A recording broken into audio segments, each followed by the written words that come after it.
Hey viewers welcome back to my channel. আমার আজকের রেসিপিতে আপনাদের সবাইকে স্বাগতম। আজকে আপনাদের দেখাবো রেস্টুরেন্ট স্টাইলে চিকেন শিক কাবাব। এই কাবাবের ভেতরটা খুবই জুসি আর খেতে খুবই মজাদার। তাহলে চলুন দেখে নিই কীভাবে রেডি করব। চিকেন শিক কাবাব রেডি করার জন্য এখানে বোনলেস চিকেন নিয়েছি 1 বাটি পরিমাণ, 1 কাপ পরিমাণ নিয়েছি পেঁয়াজ কুচি। এখন মিক্সচার তৈরি করার জন্য এখানে একটি ব্লেন্ডারের জগ নিয়ে নিয়েছি আর এখানে চিকেনটুকু দিয়ে দিচ্ছি। এখন দিয়ে দিচ্ছি এখানে পেঁয়াজ কুচি, হাফ কাপ পরিমাণ ধনিয়া পাতা কুচি, 2 চা চামচ পরিমাণ কাঁচামরিচ কুচি, হাফ চা চামচ পরিমাণ আদা বাটা, হাফ চা চামচ পরিমাণ রসুন বাটা,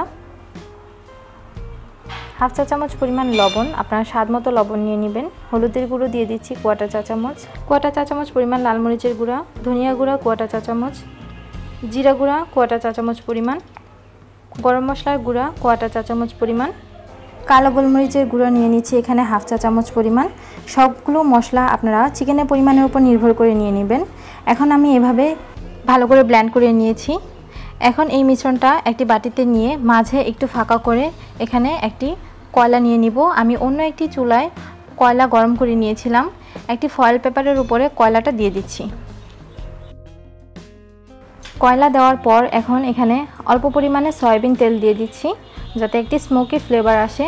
আর এখনই আমি এটিকে ঢাকনা দিয়ে ঢেকে প্রায় 30 মিনিটের জন্য রেস্টে রেখে দিচ্ছি। 30 মিনিট পর রেস্টে রেখে দেওয়ার পর আমি এখন ঢাকনাটা তুলে নিচ্ছি। কয়লাটা তুলে নিয়ে আমি এখানে হাতে তেল নিয়ে নিচ্ছি, কারণ এই ডোটা একটু মাখিয়ে নিতে হবে হাতে। আর এই একটা পাইপ নিয়েছি যাতে শিক কাবাবটা আমি এর মধ্যে লাগাতে পারি, তাই এখানেও আমি একটু তেল মেখে নিলাম।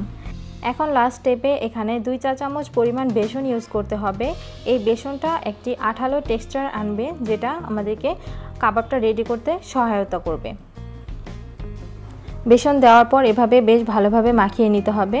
মাখিয়ে নেওয়ার পর এখানে তেল নিয়ে নিয়েছি আবার হাতে। এখন আমি পরিমাণ মতো চিকেনটা নিয়ে নিচ্ছি। এভাবে চেপে চেপে চিকেনের একটা বল রেডি করতে হবে, তারপর এভাবে পাইপের সাথে লাগিয়ে নিতে হবে। চেষ্টা করবেন প্রত্যেকটা শিক কাবাবের ক্ষেত্রে সমান পরিমাণে চিকেন নিয়ে নিতে, এতে করে প্রত্যেকটা শিক কাবাব একই সাইজের হবে। এভাবে করে আমি প্রথম 5টি বানিয়ে নিলাম। এখন এগুলোকে ভাজতে দিয়ে দেব। আর ভাজার জন্য এখানে ফ্রাই প্যানে পরিমাণ মতো তেল নিয়ে সম্পূর্ণ ফ্রাই প্যানে লাগিয়ে নিচ্ছি। আপনারা চাইলে সামান্য পরিমাণ তেল নিয়ে ব্রাশ করে নিতে পারেন। এখন এখানে একটি একটি করে শিক কাবাব দিয়ে দিচ্ছি। এই পর্যায়ে চুলার আঁচ মিডিয়াম ফ্লেমে রাখবেন। বেশি হাই হিটে দিলে কিন্তু এক সাইড পুড়ে যাবে। এভাবে করে উল্টে পাল্টে ভেজে নেবেন। আমি প্রায় 15 মিনিটের মতো ভেজে নিব। এভাবে করে এক সাইড উল্টে পাল্টে ভালোভাবে ভেজে নেবেন।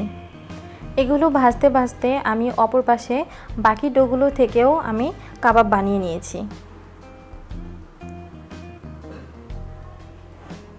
প্রথমে মিডিয়াম হিটে রেখে পরে একদম মিডিয়াম লো হিটে নিয়ে আমি এভাবে বেশ ভালোভাবে ভেজে নিয়েছি। আপনারা দেখতে পাচ্ছেন এই পর্যায়ে আমার কাবাবগুলো ভাজা শেষ হয়ে গিয়েছে। আমি বেশ ভালোভাবে ভেজে নিয়েছি। এভাবে ব্রাউনিশ কালার করে ভেজে নেবেন। এখন এই পর্যায়ে আমি চুলা থেকে তুলে নিচ্ছি।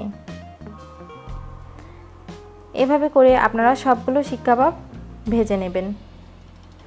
আজকের মতো তাহলে এখানেই শেষ হয়ে গেল আমার চিকেন শিক কাবাবের মজাদার এই রেসিপি। আমি এখন একটি শিক এভাবে ভেঙে দেখাচ্ছি যে ভেতরটা কতটা জুসি হয়েছে আপনাদেরকে সেটা বোঝানোর জন্য। আপনারা দেখতে পাচ্ছেন ভেতরটা কিন্তু সুন্দরভাবে হয়ে গিয়েছে আর এটি কিন্তু আসলে অনেকটা জুসি। আপনারা একবার বাড়িতে ট্রাই করবেন, তাহলে বুঝতে পারবেন যে এটি আসলে কতটা মজাদার। তাহলে ভিউয়ার্স আজকের মতো এখানেই বিদায় নিচ্ছি। সবাই ভালো থাকবেন আর আমার জন্য অবশ্যই দোয়া রাখবেন আর আমার চ্যানেলটি সাবস্ক্রাইব করে আমার পাশেই থাকবেন। আল্লাহ হাফেজ।